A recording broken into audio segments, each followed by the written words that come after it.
যাদবপুরে যেরকম একই ডিপার্টমেন্টগুলো এক কাছেই আছে, বেশ সুবিধা হয়, কিন্তু ক্যালকাটা ইউনিভার্সিটির আন্ডারে সমস্ত ভাগ করা আছে। আমি এখন দাঁড়িয়েছি আমার হস্টেলের ছাদে, যেটা রাজাবাজারে আছে। আমি পড়ি ক্যালকাটা ইউনিভার্সিটিতে পড়ি, আমার সেকেন্ড ইয়ার। ক্যালকাটা ইউনিভার্সিটির মেন ক্যাম্পাসে আমি বিটেক করছি ইঞ্জিনিয়ারিং। যেটা যেরকম যাদবপুর ইউনিভার্সিটি সবাই চেনে, যেরকম ক্যালকাটা ইউনিভার্সিটি খুব কম জনে চেনে, যেটা ইউনিভার্সিটিতে সাহিত্য এসব নিয়ে তো পড়াশোনা হয়, সায়েন্স কলেজেও হয়, কিন্তু যে ইঞ্জিনিয়ারিং হয় সেটা অনেকজন জানে না। সেটা আমিও জানতাম না প্রথমে যখন আমি ভর্তি হয়েছিলাম তখন আমি ইউটিউবে সার্চ করেছিলাম যে ক্যালকাটা ইউনিভার্সিটি ক্যাম্পাস, যেখানে টেকনোলজি বিষয়ে পড়ানো হয়, ইঞ্জিনিয়ারিং পড়ানো হয়, সেরকম কোনো ভিডিও নেই। তাই জন্য আমি ভেবেছিলাম যে আমি ভিডিও বানাবো, কারণ কি পরবর্তীকালে যারা ভাই বোনেরা তোমরা আসবে, যারা আমি এখন ভিডিও দেখছো, তোমার জন্যই বানানো, যে তোমরা জানতে পারো যে হ্যাঁ আছে। সিইউ সার্চ করলে অন্য একটা ইউনিভার্সিটি দিলে এরকম নয়।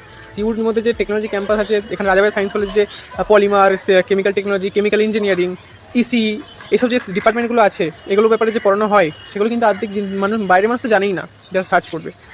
আর কী করে কী করতে হয় না করতে হয় সেগুলো জানে না, কারণ কি আমি নিজে সার্চ করেছিলাম যখন আমি অ্যাডমিশন নিয়েছিলাম এখানে 2024 সালে। তখন আমি ইউটিউবে ভিডিও সার্চ করেছিলাম লিটারেলি, তখন আমি কোনো ভিডিও পাইনি। কোথায় আমাদের ফিজিক্যাল ভেরিফিকেশন করাতে হবে সেগুলো আমি জানতাম না। লেখা ছিল, বলতে পারে হ্যাঁ লেখা ছিল ভেন্যুতে, কিন্তু আমি অত ছোটো করে নিচের দিকে লেখা ছিল আমি বুঝতে পারিনি। তার জন্য আমি একবার কলেজ স্ট্রিটে গেছি, পরে আমি টেকনোলজি ক্যাম্পাসে গেছি, যেটা সেক্টর 3-তে আছে।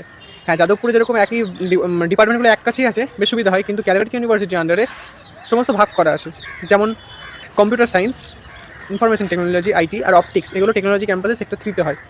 জুট অ্যান্ড ফাইবার টেকনোলজি, ওটা শুধুমাত্র বালিগঞ্জ সায়েন্স কলেজের পাশেই একটা বিল্ডিং আছে, ওখানে হয়, বালিগঞ্জেই হয় ওটা। আর বাকি যেগুলো আছে EC, chemical engineering, chemical technology, PST মানে পলিমার, এগুলো সব হয় রাজাবাজার সায়েন্স কলেজে। এগুলো আগে আমিও জানতাম না, তোমাদের জানিয়ে রাখছি, কারণ কি তোমরা পরবর্তীকালে যদি ভর্তি হয় এখানে, তোমাদের জানাটা খুবই দরকার। তার জন্য আমি এই ভিডিওটা বানালাম। আস্তে আস্তে আমি কী এই ক্যালকাটা ইউনিভার্সিটি আন্ডারে ক্যালকাটা ইউনিভার্সিটি যা হবে, আমি সেগুলো ইনফরমেশন অবশ্যই দেবো। এই ইউটিউব চ্যানেলে বান্টি লাইফস্টাইল ব্লগেই দেবো, এই চ্যানেলের মধ্যে দেবো, তোমাদের সুবিধা হবে। আর আমিও বানিয়ে রাখতে চাই, আমারও একটা স্মৃতি হয়ে থাকবে।